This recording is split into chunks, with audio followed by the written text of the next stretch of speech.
अच्छे लोग मिलते नहीं हैं क्योंकि अच्छे लोग यकीनन मिलते नहीं हैं, उन्हें ढूंढना पड़ता है। जिस तरह से आप अच्छे लोग ढूंढ रहे हैं, अच्छे लोग भी अच्छी कंपनी, अच्छे मौके की तलाश में रहते हैं। ये गेम चेंजिंग होने वाला है। ये किसी ने आपको शायद बताया नहीं होगा। जी।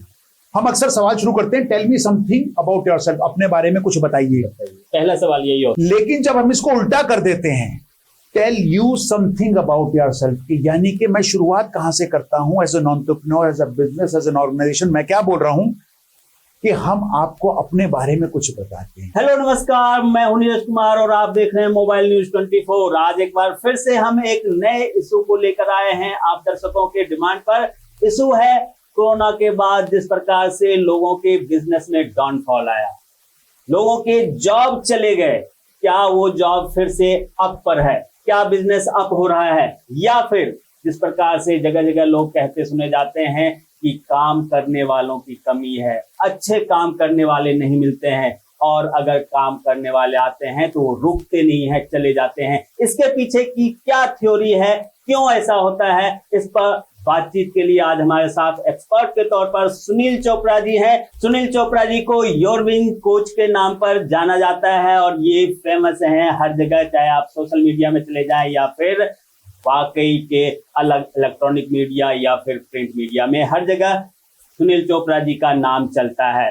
बिजनेसमैन डिमांड करते हैं, कहीं पे किसी कंपनी के एंटरप्रेन्योर को कुछ ट्रेन करना हो, वहां पे सुनील चोपड़ा जी आपको दिखाई देंगे। सुनील चोपड़ा जी कम उम्र वाले सीईओ भी रह चुके हैं देश के, तो ऐसे सुनील चोपड़ा जी आज आपको बताएंगे कि क्या इस देश में अच्छे काम करने वाले नहीं हैं, समाज में अच्छे काम करने वाले नहीं हैं, या फिर उनका कदर नहीं है, वो आखिर कहीं पे टिकते क्यों नहीं है, इसके पीछे की क्या वजह है। सुनील जी, एक बार फिर से आपका बहुत बहुत स्वागत है। आप बताएं, लोग कहते हैं काम करने वाले नहीं हैं, कुछ लोग कहते हैं स्टाफ है लेकिन वो काम करना नहीं जानते, और कुछ लोग कहते हैं कि काम करने वाले तो आते हैं लेकिन रुकते नहीं, चले जाते हैं। क्या वजह हो सकता है? नमस्कार, एक बार फिर से आप सबका बहुत बहुत धन्यवाद नीरज जी, मुझे आमंत्रित करने के लिए मोबाइल 24 न्यूज पे आज। तो ये एक बहुत ही पेचीदा सवाल है, आपने जैसा बताया, मैन पावर को लेके, और मेरी कई हजारों बिजनेसेस और एंटरप्रेन्योर्स के साथ, ऑर्गेनाइजेशंस के साथ पिछले 33 वर्षों में बातचीत हुई है, उनको गाइड करा है, कंसल्ट करा है मैन पावर को लेके, पावर ऑफ मैन को लेके। तो अच्छे लोग मिलते नहीं हैं क्योंकि अच्छे लोग यकीनन मिलते नहीं हैं, उन्हें ढूंढना पड़ता है। जिस तरह से आप अच्छे लोग ढूंढ रहे हैं, अच्छे लोग भी अच्छी कंपनी, अच्छे मौके की तलाश में रहते हैं। तो इसमें एक मेरे को बड़ी अच्छी एक कहानी छोटी सी याद आती है। 2001 की बात थी, मैं यंगेस्ट सीईओ था ऑलरेडी टेलीकॉम के अंदर, और एक अमेरिकन कंसल्टिंग कंपनी थी सेपिएंट नाम की, जो कि अपना कंट्री हेड ढूंढ रही थी इंडिया का। तो उन्होंने मुझे भी कहीं से पूछताछ करके, जिसे हेडहंटर कहते हैं, हेड हंटिंग, तो उन्होंने मुझे भी बुलाया और मैं गया। मैं पहले दिन इंटरव्यू के लिए जब पहुंचा नीरज जी, मुझे अचरज हुआ क्योंकि मैंने कहीं नहीं देखा था। मैं जिस कमरे में बुलाया गया, मुझे जिस रिक्रूटर ने बुलाया था, बड़ा बड़ा व्हाइट बोर्ड के ऊपर लिखा हुआ था, वेलकम टू सेपिएंट सुनील चोपड़ा। अब क्या हुआ, मेरे दिल में एक बात बैठी, कभी नहीं हुआ था ये, बड़े अच्छे अच्छे ब्रांड में उससे पहले काम करा था। मुझे लगा कि शायद ये लोग मुझे चाहते हैं, है ना। तो क्या होता है कि कई बार हम जो कहते हैं अच्छे लोग मिलते नहीं है, क्यों? क्योंकि हम जब भी लोगों से पूछते हैं, मैं किसी से पूछता हूं कि आप जब इंटरव्यू करते जाते हैं किसी अच्छे पोजीशन के लिए, अगर आप किसी मैन पावर को ढूंढ रहे हैं, आप कितनी तैयारी करते हैं? तो नीरज जी, आपके पास किसी ने आपने इंटरव्यू के लिए बुलाया, आप कंपनी का एंटरप्रेन्योर हैं, सीईओ हैं, चीफ पीपल ऑफिसर हैं, सीएचआरओ हैं, आपके पास कोई इंटरव्यू के लिए आया, आपने कितनी तैयारी करी? तो वो कहते हैं कि भैया तैयारी मेरे को करने की क्या जरूरत है, वो तो नौकरी तो उनको चाहिए, तो वो तैयारी करके आएंगे। मेरे को तो दिमाग में मेरे सवाल रहते हैं, मैं आपके सवाल पूछता हूं और उसके सवाल के जवाब देते हैं वो लोग। तो होता क्या है कि एक चीज है, एक टर्म है, मैं आपको ना बड़ी इंपॉर्टेंट चीज बताने वाला हूं, ध्यान से सुनना सारे के सारे जो भी श्रोता सुन रहे हैं। ये गेम चेंजिंग होने वाला है, ये किसी ने आपको शायद बताया नहीं होगा। जी। हम अक्सर सवाल शुरू करते हैं, tell me something about yourself, अपने बारे में कुछ बताइए। पहला सवाल यही होता है, अपने बारे में कुछ बताइए। TMSY कहते हैं इसको, tell me something about yourself, TMSY। लेकिन जब हम इसको उल्टा कर देते हैं, तो मेरी जहन में बात आई वही सेपिएंट वाली, tell you something about yourself, यानी कि मैं शुरुआत कहां से करता हूं as an entrepreneur, as a business, as an organisation. मैं क्या बोल रहा हूं कि हम आपको अपने बारे में कुछ बताते हैं, हमारी क्या मिशन है, क्या विजन है, क्या हमारी सोच है, क्या फाउंडिंग टीम है, अगर हमें कुछ अवार्ड रिवॉर्ड कुछ मिले, हमारी जर्नी क्या रही है, क्या एक्साइटिंग है यहां पर, मैं आपको पहले अपने बारे में बताता हूं। तो कैंडिडेट के साथ, उस इंसान के साथ हमारा एक रिश्ता इस तरह जुड़ने लगता है कि उसको सुनने में इंटरेस्ट आने लग जाता है कि क्या है ये वजह। तो आपको उनको वजह देनी पड़ती है कि आप हमारे साथ क्यों जुड़े। ये नहीं रह जाता कि ये जरूरतमंद है, क्योंकि जिस तरह के लोग आपको चाहिए वो जरूरतमंद लोगों की बात नहीं करें, आपको अच्छे लोग चाहिए। अच्छे लोगों को जरूरत भी हो सकती है, ऐसी बात नहीं है, लेकिन होता क्या है, हम हमेशा मान लेते हैं कि हमें जरूरत नहीं है, जरूरत उनको है। तो श्रीमान जब भी इस भावना से जाएंगे, इस सोच से जाएंगे, तो अच्छे लोग कभी नहीं मिलेंगे, ना किराने की दुकान में मिलेंगे, ना मॉल में मिलेंगे, ना थिएटर में मिलेंगे, ना सड़कों पे मिलेंगे।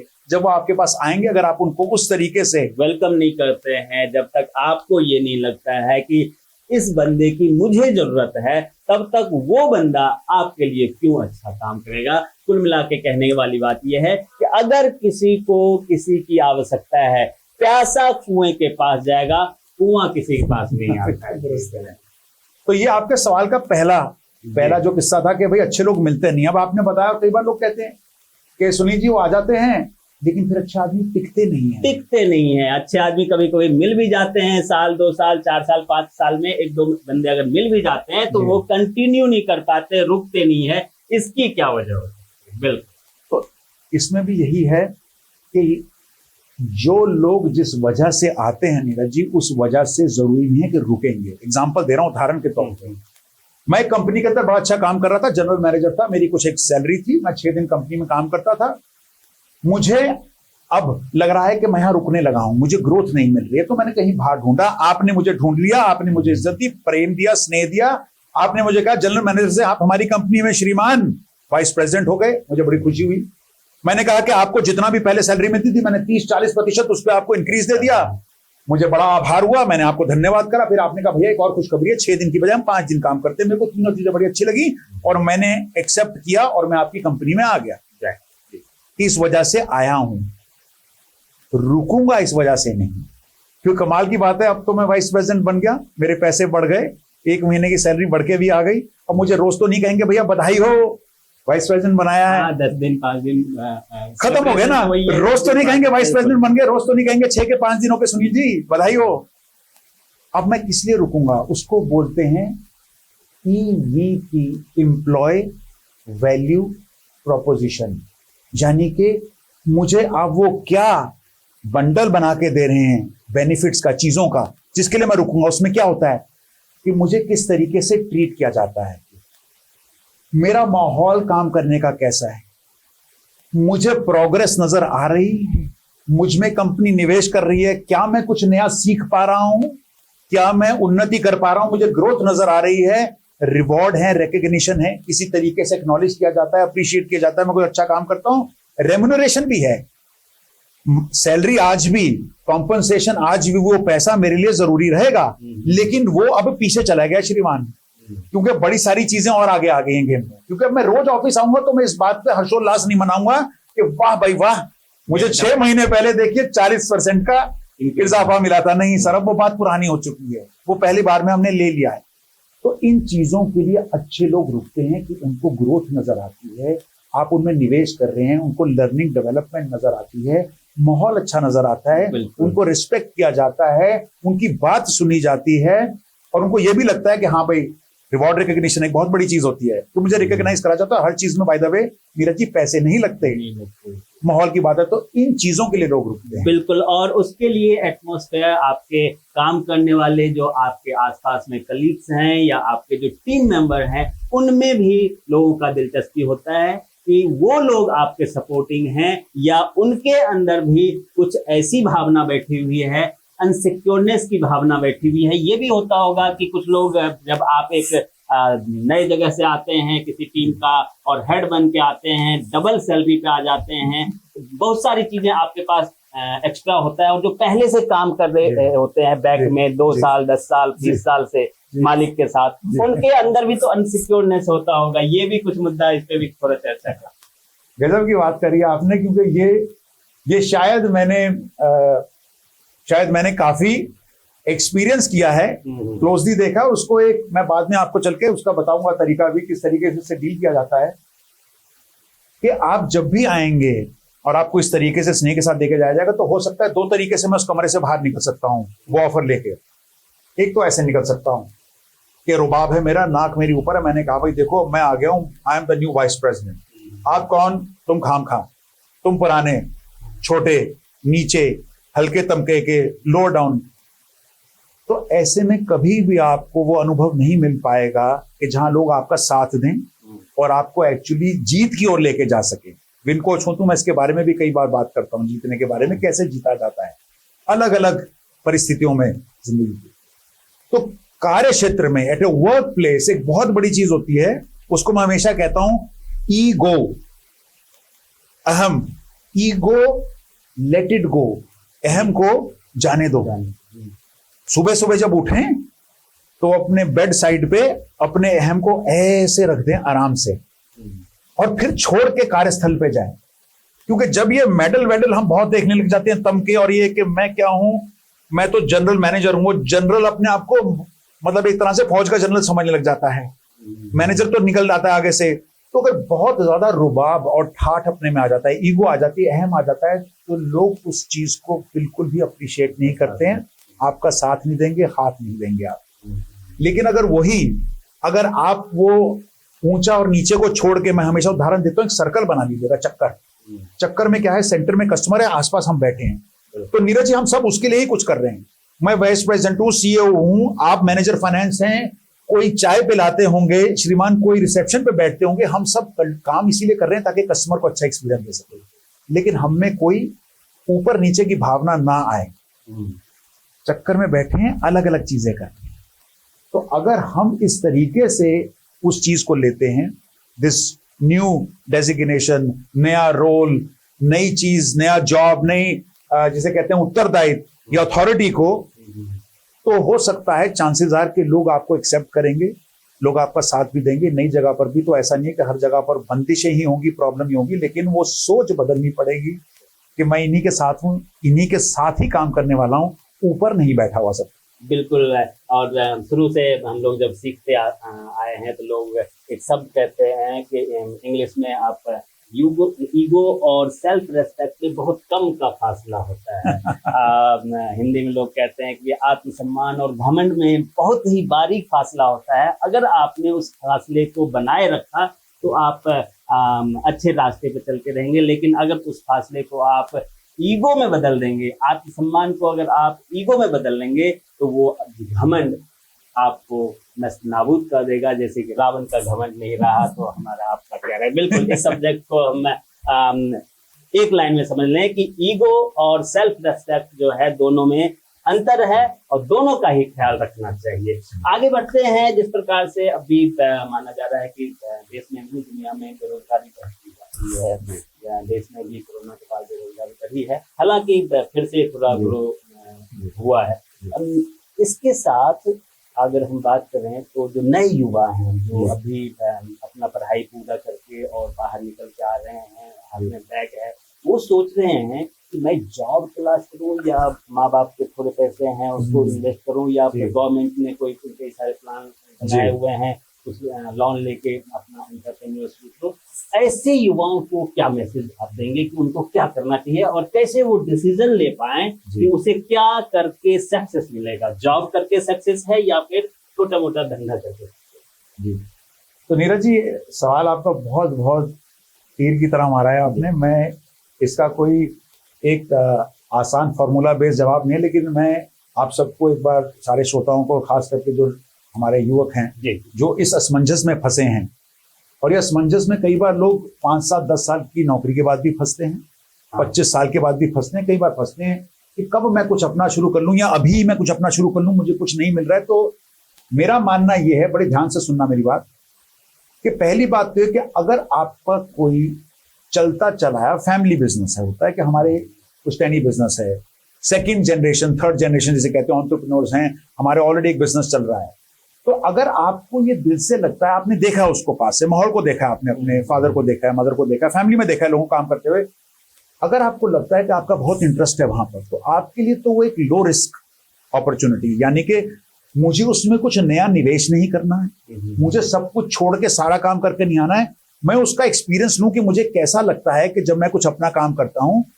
तो अगर आप उस एंटरप्रेन्योरियल जर्नी को, अगर आप भी उद्योगपति बनना चाह रहे हैं, कुछ अपना उद्योग करना चाह रहे हैं, तो आप बेशक एक बार उस एंटरप्रेन्योरियल जर्नी को, उस माहौल को समझने के लिए समय लगाएं, टाइम लगाएं। और जब आप पढ़ाई भी कर रहे हैं, क्योंकि आपको कोई दिक्कत तो है नहीं कि मैं तो पढ़ाई छोड़नी नहीं है, एंटरप्रेन्योर बन के भी नहीं छोड़नी, क्योंकि एक तो लर्निंग जर्नी हमेशा रहेगी हमारी एंटरप्रेन्योर। जिस दिन आपने सीखना बंद कर दिया, यकीन मानिएगा, आज बड़े से बड़े उद्योगपति, चाहे फिर वो इलॉन मस्क हो, चाहे वो मुकेश धीरूभाई अंबानी हो, जो भी होंगे, उनको भी आज भी सीखते रहना पड़ता है, क्योंकि इनोवेशन का जमाना है। लोग, आपको पता है, कहां से कहां पहुंच गए, लिटरली चांद से मंगल पे पहुंच गए। जब लोग सोचते हम चांद पे किस दिन जाएंगे, तो सीखना तो पड़ेगा, ये तय है। लेकिन सीखते सीखते, पढ़ते पढ़ते, अगर आपको मौका मिले और आपका शौक है, तो उसमें निवेश करना शुरू कर दें, टाइम पैरेलली। जब आपकी पढ़ाई चल रही है कि मैंने ये एंटरप्रेन्योरियल जर्नी, यानी कि ये भी मैंने सोच के साथ साथ काम भी शुरू कर दिया, सीखना शुरू कर दिया है। तो जब आप अपनी वो फॉर्मल एजुकेशन खत्म करते हैं, अब आप पूरे रूप में आके आप अपनी एंटरप्रेन्योरियल जर्नी पकड़ सकते हैं। तो आपको शायद एम्प्लॉयमेंट सीकर से, जॉब सीकर से जॉब क्रिएटर बन सकते हैं। क्योंकि आज हमारे को अगर 5 ट्रिलियन इकोनॉमी 2025 तक बनना है, तो ये हम, और एमएसएमईज को भी, और मैं तो कहीं उनके साथ काम करता हूं, तो छोटे छोटे बिजनेसेस को और बड़े तरीके से, बहुत सारे तरीके से उनको आज की डेट में सपोर्ट किया जा रहा है, मंत्रालय के थ्रू भी और गवर्नमेंट के थ्रू भी। तो ये बहुत अच्छी सोच होगी अगर आप शुरू में ही एंटरप्रेन्योर बनना चाह रहे हैं। लेकिन अगर आपके पास अभी ऐसे कोई साधन नहीं है, अपॉर्चुनिटी नहीं है, फैमिली में ऑलरेडी बिजनेस नहीं चल रहा है, मैं नॉर्मली रिकमेंड करूंगा कि कम से कम कुछ वर्ष, और आपके पास अगर दिक्कत नहीं है कि हमारे कमाए बिना काम नहीं होगा, फिर भी इट इज इंपॉर्टेंट कि बिजनेस चलाने या सोचने से पहले एक बार, और जितने भी हमारे नए एज एंटरप्रेन्योर्स भी हुए हैं, बड़े बड़े एंटरप्रेन्योर्स हैं, बड़े सक्सेसफुल एंटरप्रेन्योर्स हैं, जो कंपनी के अंदर उन्होंने यूनिकॉर्न्स बना दिया, कि उन्होंने सबने अच्छी पढ़ाई करके कहीं ना कहीं 1 साल, 2 साल, 3 साल, 4 साल किसी अच्छी कंपनी में काम किया। काम करने से सीखते हैं। तो पहले बिजनेस के समक्ष आए, करीब आए, उसको समझें, देखें, क्योंकि फिर आप जब एंटरप्रेन्योरियल जर्नी शुरू करते हैं, तो आपने अच्छे लोगों को काम करते हुए देखा, पहली बात आपने सीखा है। दूसरा होता है नेटवर्क, एंटरप्रेन्योर के लिए बहुत बड़ी चीज। तो अगर आपने किसी कंपनी में 3-4 साल अच्छा काम किया, तो हो सकता है कल को आपके मैनेजर ही कहते हैं, आपके बॉस कहते हैं, आपके फाउंडर कहते हैं कि भाई देखो, अब तो जा रहे हो, आपने उनको बताया भी मेरा। लेकिन कभी भी, और वो कई बार कहेंगे, अगर तुम्हें निवेश की जरूरत पड़े तो सुनील मुझे बताना, क्योंकि उन्होंने आपको काम करते हुए देखा है। तो एक आपके लिए ऑलरेडी एक नेटवर्क बना, मेंटोर भी बन जाते हैं कुछ लोग उस कंपनी में से। वो आपको सिखाते हैं कि देखकर आप बिजनेस करने वाले हो, आई एम ऑल्सो अराउंड, उसको कहते हैं आई एम ऑल्सो अराउंड, मैं भी तुम्हारे लिए। तो इसीलिए आपके लिए ये बेटर रहेगा कि आप पहले फर्स्ट जनरेशन एंटरप्रेन्योर बनने से पहले भी कोशिश करिएगा किसी अच्छे माहौल में, किसी अच्छी कंपनी में, अच्छे लीडर्स के अंडर काम करें, उनसे सीखें बिजनेस के बारे में, उसके बाद अपने खुद के उद्योग के बारे में, बिजनेस के बारे में सोचें। तो ये 2 तरीके हो सकते हैं। वरना सिर्फ अगर आप एम्प्लॉयमेंट की तरफ भी जाएं और अच्छी नौकरी मिले, और लोग हैं बड़े बड़े ब्रांड में 25-25, 30-30, 35 साल काम करते हैं, तो और बड़ी अच्छी लेवल तक पहुंचते हैं। और कितने तो आज की डेट में कई बार तो प्रोफेशनल जो है वो बिजनेस से भी बड़े हो जाते हैं, आपको, हमारे को पता है, उनके बारे में पढ़ते हैं। तो उसमें कुछ अनुचित नहीं है। लेकिन हाँ, अगर एंटरप्रेन्योर जर्नी शुरू करनी है, तो मैं कहूंगा कि थोड़ा बिजनेस का एक्सपीरियंस लेके कंपनीज में शुरू करें, अगर आपका already existing business, family business नहीं है। बिल्कुल, 2 चीज इन्होंने स्पष्ट बताया कि अगर बिजनेस आपका फैमिली बैकग्राउंड से है, तो आप कोशिश करें उसको संभालने का, और अगर नहीं है तो डायरेक्ट किसी भी कंपनी को स्टार्ट करने से पहले आपको 2 साल, 3 साल, 5 साल, जितना भी लगे, कहीं ना कहीं जॉब करके सीखना चाहिए। इससे आपको अनुभव होगा कि आगे आपने अपने स्टाफ को कैसे हैंडल करना है, क्योंकि अगर आप मालिक बनेंगे तो आपका स्टाफ भी होंगे, और उन स्टाफ को हैंडल करने का तरीका आपको तभी मिलेगा जब आप कहीं पे खुद स्टाफ बन के काम करेंगे। हालांकि बहुत लोग, आपने स्पष्ट कहा कि 25 साल, 30 साल भी लोगों ने काम किया है और सक्सेस काम किया है, और उन सक्सेस लोगों का नाम भी आज दुनिया में छाया हुआ है। नेक्स्ट सब्जेक्ट पे चलते हैं हम लोग। नेक्स्ट है कि एजुकेशन लेवल पे, वैसे तो गवर्नमेंट ने भी कई सारे डेवलपमेंट के क्लासेस शुरू किए हैं। परेशानी हम लोगों के ज़माने में जैसे हो रहा था कि जॉब, मतलब पढ़ाई पूरी करने के बाद कोई नॉलेज नहीं होता था, किताबी ज्ञान, किताबी कीड़ा, मतलब देसी भाषा में किताबी कीड़ा है यार, पता नहीं इसको दुनियादारी के बारे में कुछ भी नहीं पता है जी। तो सिर्फ किताबी ज्ञान होना, किताबी कीड़ा बनना आपको जॉब प्रोवाइड करने में मतलब अपनी भूमिका निभाएगा, या उसके साथ में नए युवाओं की बात मैं बार बार इसलिए कर रहा हूँ क्योंकि हमारा देश एक युवा है और एक टारगेट रखा है कि हमें थर्ड इकोनॉमी में इस 2 साल में जाना है और फिर फर्स्ट इकोनॉमी में हमारा जब आजादी का 100 साल पूरा होगा तो हम फर्स्ट इकोनॉमी में जाने की कोशिश करेंगे। उसके लिए जो नए युवा हैं, क्या ये सिर्फ किताबी ज्ञान लेके हम उस सक्सेस को पूरा कर पाएंगे? उसके लिए एजुकेशन सिस्टम में कुछ बदलाव हो, उसको लेके कभी आपने कहीं पे अपना स्पीच दिया है? कुछ आपके पास ऐसा कोई फार्मूला है? काफी सारे फार्मूलों की बात होगी, मैं शायद इसके लिए फार्मूला नहीं देना चाहूंगा, लेकिन हाँ इतना जरूर कहना चाहूंगा कि जब आप पढ़ के आते हैं, मतलब जैसे मैं खुशकिस्मत था, मुझे एक IIM में पढ़ाई करने को मिली आज से कई साल पहले, top management institution of the country. मैं वहाँ से भी रिलेट करते हुए बता सकता हूँ, मतलब आप कहीं से भी कितनी भी अच्छे से अच्छी पढ़ाई कर लीजिए, उदाहरण के तौर पे आप IIT में चले जाएंगे, IIM में चले जाएंगे, कहीं पर भी चले जाएंगे, तो पहले हम इसको कहते थे कि काम करते करते, पढ़ाई करते करते बीच में इंटर्नशिप के बारे में बात कर लेते थे। वो इंटर्नशिप का एक पर्पस होता था, एक मकसद होता था। क्या था कि बच्चा सिर्फ हमारा स्टूडेंट जो पढ़ता ना रह जाए, उन्होंने जो कंसेप्ट पढ़ लिए हैं, चाहे वो टेक्निकल पढ़ाई थी, चाहे वो कॉमर्स था, चाहे वो आर्ट्स था, चाहे साइंस था, पब्लिक पॉलिसी, जो भी था भैया, कुछ भी जो भी पढ़ रहे हैं, जिस भी खेमे से आ रहे हैं, आपको उस जगह पर एक बार, और ये बाद में भी रखना पड़ता है, इसके बारे में बता दूंगा मैं आपको, you have to be on the ground to, आपके बोलते हैं ना sir on the ground, zero ground reporting बोलते हैं ना, ग्राउंड रिपोर्टिंग, है ना। तो मैं यहाँ से बैठ के बोलूं, मैं अब आपको कारगिल के बारे में बताता हूँ, यहाँ पर उस वक्त -45 डिग्री हुआ पड़ा होगा और फौजी ये कर रहे होंगे, एग्जाम्पल दे दो, तो आप कहते हैं भाई साहब आप तो यहाँ बैठे हो, आप वहां के बारे में क्या बता रहे हो? सेम थिंग, आप अच्छे से अच्छे बिजनेस मॉडल फॉर्मूले पढ़ लीजिएगा, लेकिन अल्टीमेटली चलाने तो वो अपने मार्केट में। तो क्या आपने जो सेल्स की इतना कुछ ज्ञान लिया, अब आप बेचने में सक्षम हैं कि नहीं है, और वो बेचते कैसे हैं, उसके लिए आपको फील्ड में उतरना पड़ेगा। तो कोई भी पढ़ाई अपने आप में सक्षम नहीं है आपको तैयार करने के लिए for the real world.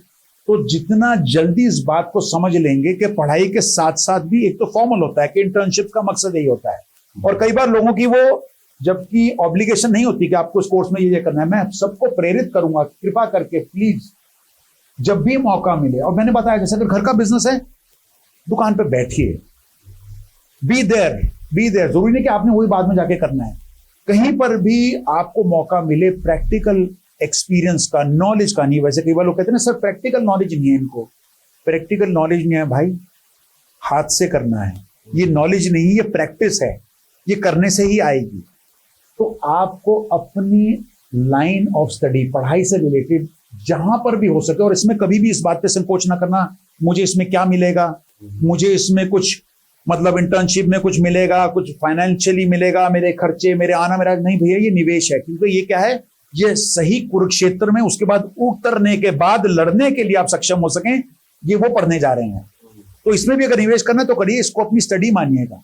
Paid internship भी चलता है। आप बिल्कुल इस तरह मान लीजिए। बिल्कुल। हाँ, तो ये दूसरी वाली है, ये नहीं कि आपको पे करा जा रहा है, आप भी निवेश कर रहे हैं क्योंकि आप अपना समय लगा रहे हैं और आप अपना स्किल बढ़ा रहे हैं, ताकि जब आप अपनी पूरी पढ़ाई करके निकलें तो उसके बाद आप में ये एक मादा रहे और जिंदगी भर ये मादा रहे। मैं दोबारा बता रहा हूँ, एंटरप्रेन्योर्स की बात तो खास करके कर रहा हूँ, एग्जीक्यूशन के बारे में बात करता हूँ। हमेशा कहता हूँ एंटरप्रेन्योर्स को, कभी एग्जीक्यूशन जो काम है, जो ग्राउंड से आप 40,000 फुट पे जाके सोचिएगा जरूर स्ट्रेटेजी, लेकिन ग्राउंड से जुड़े रहिएगा, धरातल से जुड़े रहिएगा। क्योंकि जब धरातल से उड़ गए, सच्चाई से जब या रियलिटी से अलग हो गए, तो फिर चीज आपके कंट्रोल में नहीं रहेगी, अच्छे से अच्छे आइडिया फेल हो जाएंगे। और ये सब बड़े बड़े आपको यूनिकॉर्न जिन्होंने बनाई है वो सब बताएंगे कि भैया मैं हमेशा देखता रहता था कि दुकान में क्या हो रहा है। तो दीपेंद्र गोयल जी भी किसी दिन जोमेटो वाले मोटरसाइकिल पे निकल जाएंगे डिलीवरी बॉय बन के, तो रितेश जी भी, अग्रवाल जी जाके ओयो के किसी कमरे में कस्टमर की तरह जाके बैठ जाएंगे कि देखेंगे मेरे ओयो में क्या एक्सपीरियंस मिलता है कस्टमर को। ये चीजें बहुत जरूरी हैं। तो practical experience not knowledge, practice करते रहेगा, हाथ पैर चलाते रहेगा अपने फील्ड में। इसके लिए कोई और शॉर्टकट नहीं है, कोई फार्मूला, कोई शॉर्टकट नहीं है।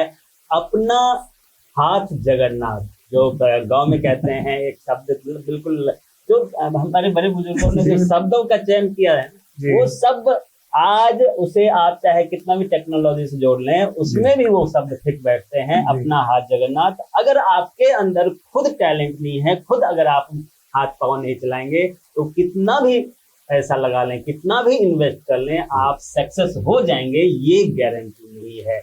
ये गारंटी तब है जब आपको भी कुछ हुनर आता है। और जितने भी मुझे लगता है नए बिजनेसमैन हुए हैं, उन्होंने खुद से स्टार्टअप करके और फिर 2-4 लेफ्ट में, 2-4 राइट में और 10-20 पीछे अपना लेके और फिर फौज बना के आगे सक्सेस की ओर बढ़ा है।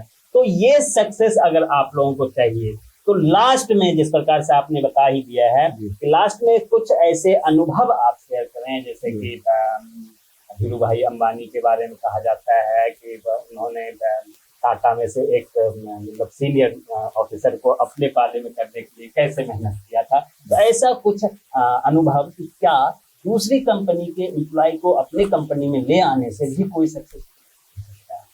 देखिए, ऐसा है, मैं खास करके इसको अलग से इस पे कमेंट नहीं करूंगा, है ना, लेकिन ये जो सोच है कि इंडस्ट्री में और कंपनियां जो इसमें कोई भी गलत नहीं, कुछ गलत नहीं है, कोई गलत सोच नहीं। और इसको हम एक्चुअली टेक्निकली, क्योंकि मैं हायरिंग बिजनेस में था 15 साल, जिसको high and recruitment executive search कहते हैं, बड़ी बड़ी कंपनियों के बोर्ड जो होते हैं कंपनीज के, उनके लिए स्पेशल रोल्स के लिए हायरिंग करना। तो इसमें ये एक एस्टेब्लिश प्रैक्टिस होती है, इसको कहते हैं सक्सेशन प्लानिंग, उत्तरदायित्व, अगला किसके पास है, who is the next person in line. तो कंपनियों के अंदर भी होता है कि जैसे फाउंडर हैं, फाउंडर जाने वाले हैं, कई जगह आप पढ़ते भी होंगे, जब वो फाउंडर जाने वाले होते हैं कई जगह पर फिर वो कष्ट भी होने लग जाते हैं कि अगला कौन है ना। तो कंपनी के अंदर से भी होता है, ये एक्सटर्नली भी करा जाता है, यानी कि एक्सटर्नल सक्सेशन प्लानिंग, यानी कि कंपनियां अपने अच्छे की रोल्स के लिए हमेशा इंडस्ट्री में नजर पे रहते हैं, ताक पे रहते हैं। तो एक एयरटेल सोचेगा भैया रिलायंस में क्या चल रहा है ना, कोक वाला सोचता रहता है पेप्सी में क्या चल रहा है, नाइकी सोचता है एडिडास में क्या चल रहा है। हर कोई चाहता है, इसमें कुछ गलत नहीं है, उनके रेडार पे हमेशा टॉप टैलेंट रहता ही रहता है। और इसमें लेकिन आजकल एक दूसरी भावना भी आई है, मैं आपको बता देता हूं, क्योंकि आपने पूछा इसके बारे में। क्योंकि बाहर से अच्छे लोगों को लेके आना आज के दिन ये कहीं ज्यादा कठिन और मुश्किल हो गया है, क्योंकि आपकी अपनी कंपनी में इंटरनल प्रमोशन कहते हैं, इंटरनल सक्सेशन प्लानिंग के, जब आप अच्छे लोगों को दिखाते हैं कि आप अपनी कंपनी में ग्रो कर सकते हैं, हम बाहर से सीनियर पोजीशंस के अंदर लोगों को नहीं लेके आएंगे। तो अच्छे लोग आके, जो मेरी पुरानी वाली बात पे चला जाएगा, इंप्लॉय वैल्यू प्रोपोजिशन, ईवीपी, पहले सवाल पे जा रहा हूं मैं नीरज जी वापस। अच्छे लोग आते हैं लेकिन तो जब मैंने देखना शुरू करा कि भैया मैं तो मेहनत करता हूं, मेरे ऊपर हर बार कोई दूसरा बाहर से आ जाता है, दाएं बाएं से आ जाता है, तो मैं भी दाएं बाएं ही चले जाता हूं भाई, हो सकता है फिर मुझे बाद में बुला लेंगे। तो वो सोच को अलग तरीके से देखा जा रहा है, that people are saying, companies कह रही हैं कि भैया बाहर से आते हैं, कल्चरल फिट की बात होती है, भाई दूसरी कंपनी से है, उनका अलग कल्चर था, सोचने के तरीका अलग था, उनके पैसे भी आपने बढ़ाए, ओहदा भी ज्यादा दिया, लोगों को भी लगा कि कोई बाहर से आ गया है और हम उनको जानते नहीं हैं, इंटरेक्शन हुई, इंटरव्यू हुए हैं, रूबरू हुए हैं। तो अपने इंटरनल टैलेंट पे आज की डेट में कंपनीज का ज्यादा फोकस है कि हम इनग्रोन टैलेंट को, जो हमारे साथ इतने सालों से लोग काम कर रहे हैं, अच्छा काम कर रहे हैं, हम इन्हीं को ही बड़ी पोजीशंस दें, बड़ी जॉब दें। तो वो वाला समय, उस समय था कि जब मैंने कहा कि मैं किसी को लेके आता हूं, वो बहुत अच्छा था। उस समय ये होता था कि हम फटाफट से लेके आए, आदमी तैयार है, इंडस्ट्री के बारे में जानता, सब कुछ करता है। लेकिन आज फास्ट फॉरवर्ड 30, 40, 50 ईयर्स, आज वो कंटेक्स्ट बदल गया नीरज जी। वो भावना कहीं विपरीत चली गई है उसके, कि हम अपने ही लोगों को मौका दें ताकि अच्छे लोग आए भी और अच्छे लोग टिके भी रहें। बिल्कुल। तो आज के सेशन में हमने आपको बताया कि किस प्रकार से आप अगर स्टार्टअप करना चाहते हैं तो कैसे सक्सेस करें, जो लोग कंपनी चला रहे हैं वो अपने यहाँ अच्छे लोगों को कैसे रोक के रखें, क्योंकि हर किसी कंपनी में अच्छे लोग होते हैं, ऐसा नहीं है कि नहीं होते, कभी ना कभी जरूर आते हैं आपके कंपनी में। उसे रोक के रखना आपकी जिम्मेदारी है। अगर आप उसे रोक के रखने में सक्षम नहीं हैं तो ये आपकी कमी है। और वही चीज लागू होता है जो जॉब ढूंढने वाले के लिए, जॉब बनाने वाले के लिए और बिजनेस चलाने वाले के लिए। सभी सवालों के जवाब इन्होंने बड़े अच्छे से दिए हैं। लास्ट में आप एक मैसेज छोटा सा हमारे युवाओं के लिए कि वो मतलब जो एक कहते हैं कि की लाइन है ना, या एंकर जो होता है वो क्या देंगे कि आने वाले समय में वो अपने आप को सक्सेस मंजिल पास। तो मैं इसमें माइंड मैटर पे जाऊंगा, है ना। सीखने को तो बहुत कुछ है, डोमेन्स बहुत सारे हैं, क्या क्या कोर्स करने चाहिए दुनिया भर में है, लेकिन जिसके विषय में शायद बहुत लोग बात नहीं करते। मैं उसमें सिर्फ 2 छोटी छोटी चीजें बोलना चाहूंगा जो हमारे युवा हैं उन लोगों को, कि पहली चीज तो ये है, आप सब अलग हैं, आप सब में कुछ विशेष है। समझ लीजिएगा, आप सब अलग हैं, आप सब में कुछ विशेष है। तो कभी भी मेरा मंत्र ये है कि right fit versus super hit. जैसे कि हर एक पिक्चर के अंदर नवाजुद्दीन शरीफ साहब, मतलब हर एक के अंदर आप कहते हैं ऋतिक रोशन या हमारे को शाहरुख खान ही चाहिए हीरो, कहते हैं स्टोरी के अंदर ना आयुष्मान खुराना फिट होंगे, है ना, यहाँ पर राजकुमार राव चलेंगे। तो क्यों कहते हैं यहाँ कार्तिक आर्यन चलेंगे? क्योंकि हर एक जैसे मूवी के लिए एक स्टार है, एक कहानी का एक स्टार है, पर उस स्टार की भी एक अपनी कहानी है, वो अलग है। हर एक मूवी के अंदर वही लोग हीरो नहीं लिए जाते या हीरो बन भी नहीं पाएंगे। आपको अपनी कहानी खुद चुननी है, आपको अपनी कहानी खुद समझनी है, अपने आप को लोगों से अलग समझ के खड़ा करके कि मुझ में वो क्या चीज अच्छी है जिसपे मैं काम करूं, जिससे मैं अपनी कहानी बनाऊं, जिसका मैं हीरो बनूं।